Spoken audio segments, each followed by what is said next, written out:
Joe Rogan texted me. Mother Joe. I loved it. By the way, I'm a Joe Rogan fan. He ain't a fan of mine, but I'm a Joe Rogan fan. No bull. Right on. A lot of edgy bleeps in that clip there. So an article from the Washington Post is calling out something that we've all probably started to notice on our own, that the Democrats are trying out a whole new tone, less scripted, more cursing, and Trumpier insults. It says the party leaders are swearing more, recording more direct-to-camera videos, and trying to project an authenticity many voters have come to associate with Trump. Cenk, this isn't the first time we've heard of deliberate efforts for Democrats to be more authentic, which in and of themselves feels very inauthentic. But before we dive into this story, I know you're having a bit of an I told you so moment with all of this.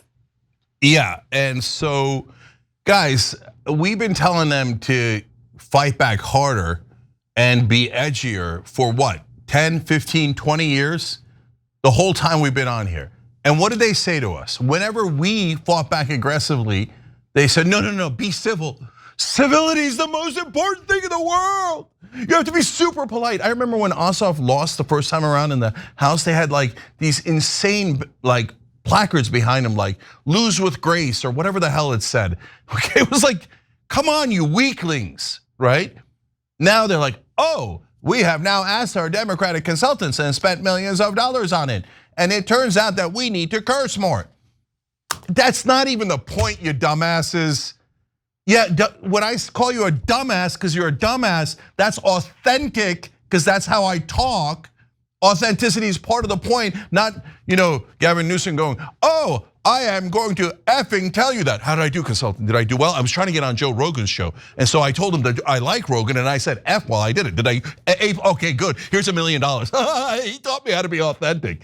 No, and fighting back is on the substance. The substance is so much more important. This is all semantics to bury the fact that they never deliver for you. So we'll give you more of what these consultant class is telling them.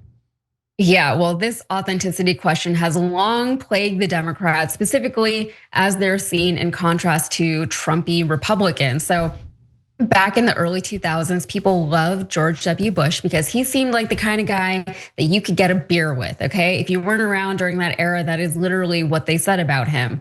People did not, in contrast, like Hillary Clinton because, adorned in pantsuit after pantsuit, she had, quote unquote, an authenticity issue that she could never quite manage to get around. Case in point, here is a clip from Face the Nation from 2015. When Hillary attempted to prove to voters that she's like for real, a real person. Take a look. Give us 3 words that is the real Hillary Clinton. Just 3. Just 3, I can't possibly do that. I mean, look, I am a real person with all the pluses and minuses that go along with being that. And I've been in the public eye for so long that I think, it's like the feature that you see in some magazines sometimes. Real people actually go shopping, All right. Well, I'm gonna have to really interrupt you. Thank you, Secretary Clinton. John. Yeah, that sounds like something a not real person would say. So as much as Michelle Obama tried to teach us that we should never lower ourselves to someone's level, the Democrats have been considered out of touch by the voting populace. Too many big words, too much jargon, not enough catchphrases that can be easily slapped on, like a tacky bumper sticker or a sticker or something like that. So for all of that, the Democrats' careful diction often translates to weak and inauthentic. After all, they're politicians, whereas Donald Trump, in their minds, is not. He's just a regular guy. So this is reporting from the Washington Post that says every day the Trump administration, Republicans in Congress, they're doing something cruel and corrupt and absurd, and they deserve mockery, said Tim Hogan, who leads the DNC's war room. The strategy is not to have someone who needs to read a 40-page deck and calibrate before posting, but just go out and recruit people who know how to dunk. Democrats' unwillingness to appear on podcasts, for example, is seen as their fear of being unscripted and existing outside of politically safe environments. Meanwhile, Trump is all over the podcast scene. So is Bernie Sanders, by the way. But here's more from the Post. It says the DNC's meaner, more freewheeling social media presence is part of a broader shift underway among Democrats who want to loosen up, shake their by-the-book image, and strike a harder tone toward Trump and other Republicans. Party leaders are swearing more, using edgier insults, recording more direct-to-camera videos, embracing hours-long podcast appearances, and trying to project a raw authenticity that, to Democrats' frustration, many voters have come to associate with Trump. And to that end, the Dems have ramped up their F-bombs. They're just being meaner and snarkier in general. And here's a graph, and it shows that since Election Day of last year, the Democrats have publicly used increasingly more profanity, while Republicans have used less. Jackson, I'll start with you this time. What do you think is going to be the response that the Democrats get from all of this? Is it, I mean, like, we know that this is an actual strategy that they're now trying to implement, which feels very inauthentic. It feels like a very inauthentic way to go about creating authenticity, which is exactly what we saw Hillary try to do, much to her own detriment, I feel like. I think that there are a lot of younger Democrats who are out there who are a little bit more adept at navigating like social media and podcasts, that whole scene, everything like that. They get out there, they talk to people within the community. Those people do genuinely come off as more authentic to the greater audience. But then you have, like the old heads like, Nancy Pelosi, just a lot of older people in government right now. And like, they're never gonna be that guy, What do you think?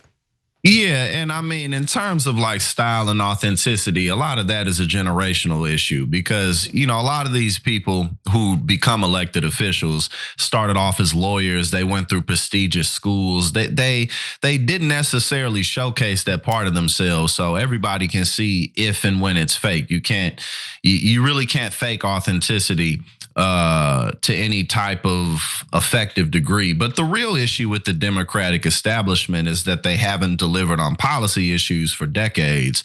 So whenever there was an opportunity to raise the minimum wage, that could have been a massive win, didn't do it. There was opportunities to at least push for like a public option, a next step beyond the Affordable Care Act. Instead of doing that, like in any type of real effort, it's just, no, we got to protect Obama's legacy.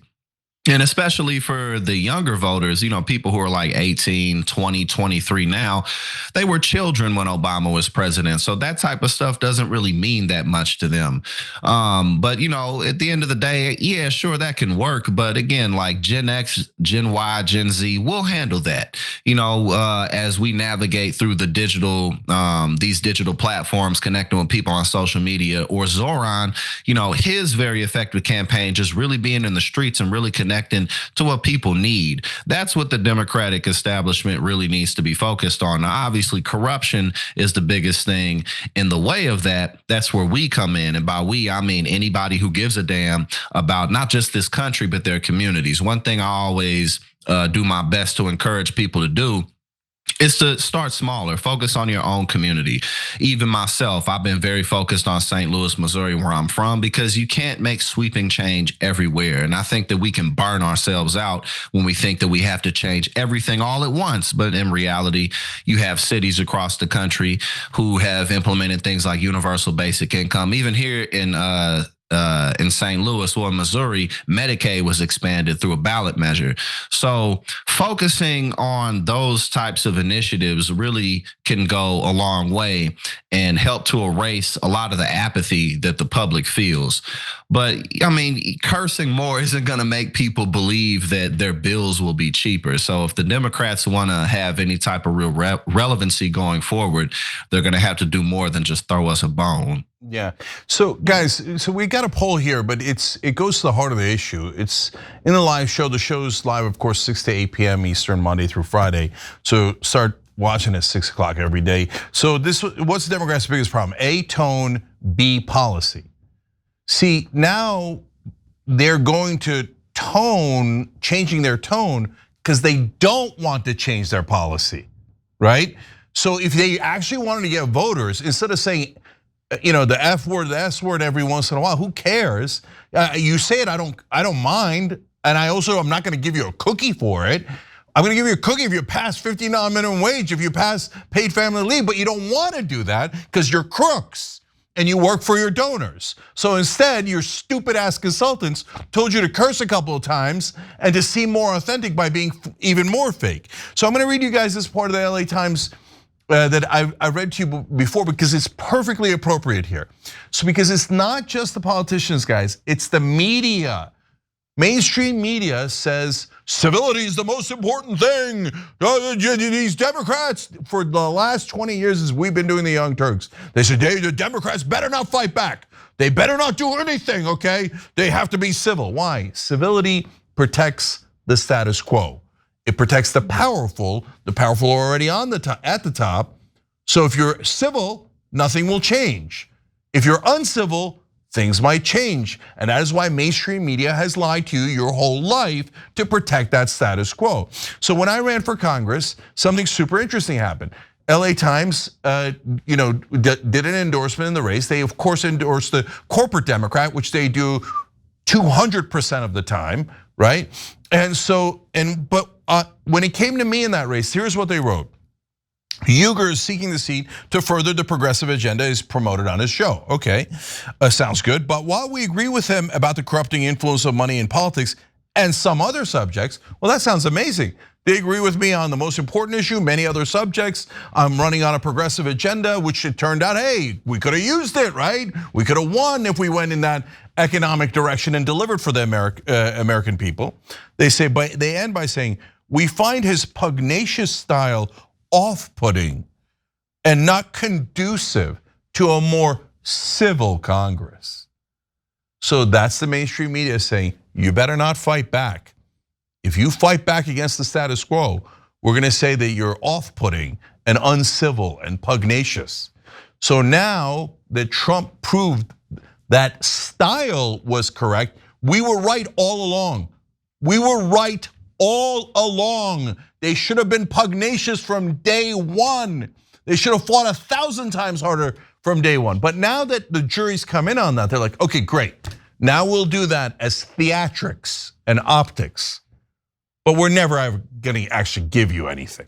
And guys, there's only one issue in the country, money in politics. As long as there's money in politics, both the Republican politicians and the Democratic politicians are gonna get bought off. Then they're gonna use the money to buy dumb-ass consultants to do dumb-ass strategies.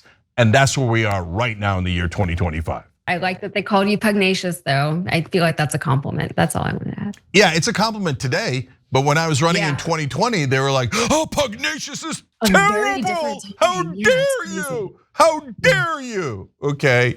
Yeah, I dare. I dared. I was gonna say something I can't say on air. Oh, well, the consultants would have loved it today. Every time you ring the bell below, an angel gets his wings. Totally not true, but it does keep you updated on our live shows.